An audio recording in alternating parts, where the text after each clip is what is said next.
Travelers, listen up. Your favorite carry on bag might be banned this year.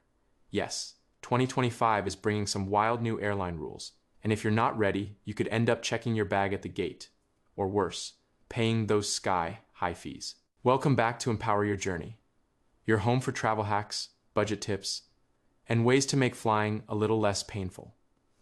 Hit that subscribe button, because today we're breaking down the 7 big carry on rule changes for 2025. And trust me, you'll want to hear them all. Rule number 1, the new universal carry on size. Finally, airlines agreed on one standard size, 22 by 14 by 9 inches, or 56 by 30, 6 by 23 centimeters. Handles and wheels included. Sounds good, right? Wrong. Over 60% of carry-ons people already own are too big.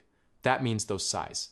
Check bins at the gate are getting an upgrade. No more sneaking through with a slightly oversized bag. Either your bag fits or you pay.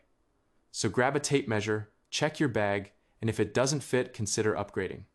And no, you don't need a $500 luxury suitcase, unless it also books you a first-class seat. Rule number 2, weight limits. Say goodbye to overstuffing your bag. Most airlines now enforce a weight cap of 8 to 10 kilograms, or 17 to 22 pounds. And yes, they're actually weighing bags at kiosks and gates. Pro tip, wear your heaviest shoes and jackets on board. You might not look runway ready, but at least your wallet survives. Rule number 3, personal items. Airlines are cracking down, and it's no longer a free for all that backpack, purse, or laptop bag must fit under the seat in front of you. The new maximum size is 18 by 14 by 8 inches, or 46 by 30, 6 by 20 centimeters. Pack smart, keep essentials close, and if your bag's too big, expect to check it. Rule number 4, liquids.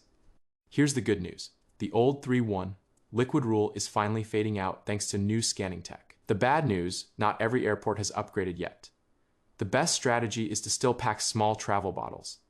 If your departure airport allows full-size liquids, keep them separate in an easy-to-reach pocket.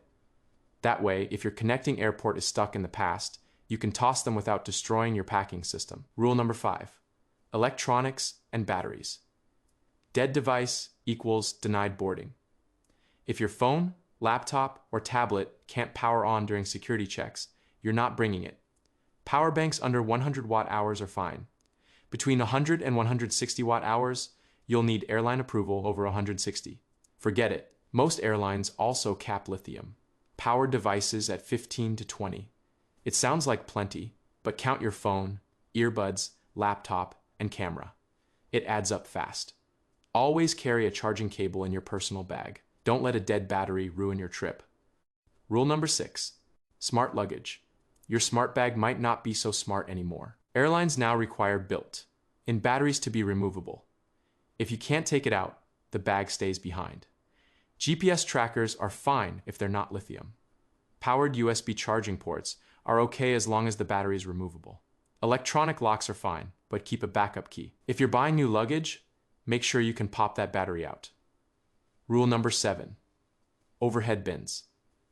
Overhead bins are now premium space. Some airlines even assign bin space based on ticket class.